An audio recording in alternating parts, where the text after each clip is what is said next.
Shalom and welcome to another episode in our ongoing series called Faith Journeys with God in the Land. Today I'm actually walking in the nature preserve at Tel Dan here in northern Israel. I think one of the most beautiful places in all of Israel is where I am today. It's a beautiful afternoon here in northern Israel, and I'm walking along the pathway here in the nature preserve at Dan. Now you see the river behind me. It's actually one of three tributaries to what is called the Upper Jordan River. This is the Dan Spring. The other one a little further to the east is the Gihon Spring.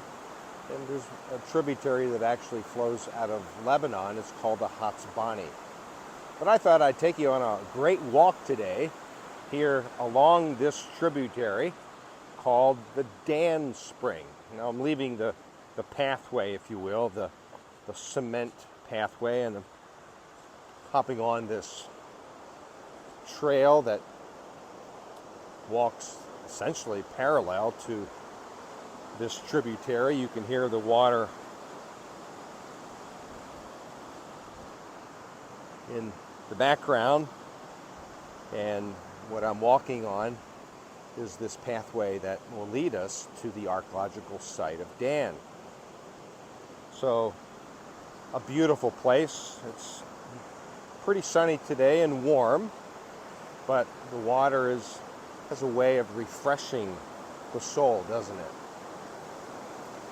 We'll end up in some shade over here, but this is an amazing walk, enjoyed by many. In fact, this is, for some, a highlight site. So when we talk about water, of course, water was the main reason a city was even in existence here.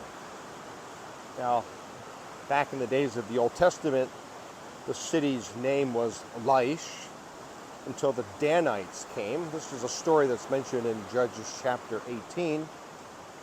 And the Danites take the city and they rename it, of course, Dan. And why would they move from the Tel Aviv area up here and take the city is because you hear it in the background. It's because they had an abundance of water.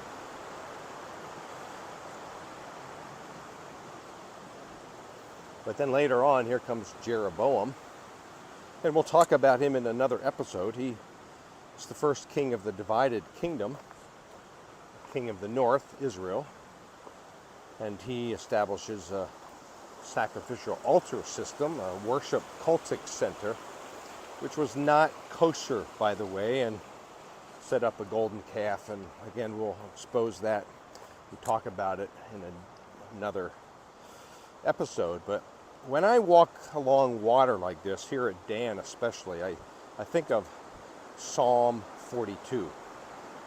As the deer pants for water, so my soul thirsts for you, my God.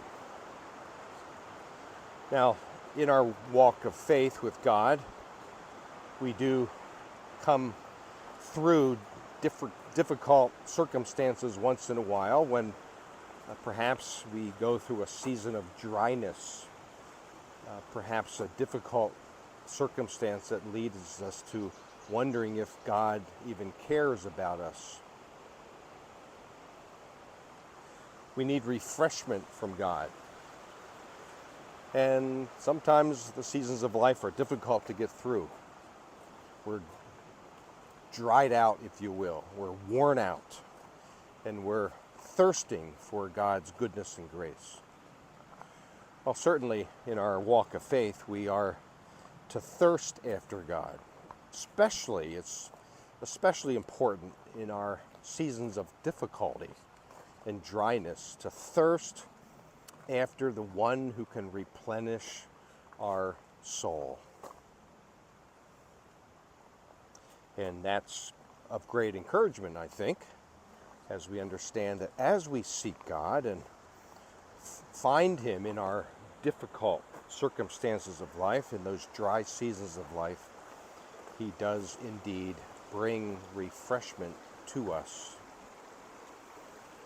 It requires us to realize that we can only find refreshment in God, who He is, as we cling to His promise of being with us no matter what the circumstance. Look at the water here. Just listen to it. It really flows abundantly. And that's precisely how God's goodness and grace flows into our lives as we seek Him.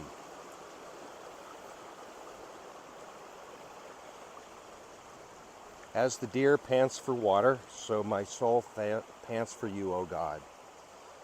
I hope that today you'll find encouragement in the fact that God cares for you and He's ready and willing and very able to bring refreshment to you as well in your dry seasons of life. So be encouraged today as I share this from a beautiful place here in northern Israel called Dan. Be encouraged, and until next time, shalom.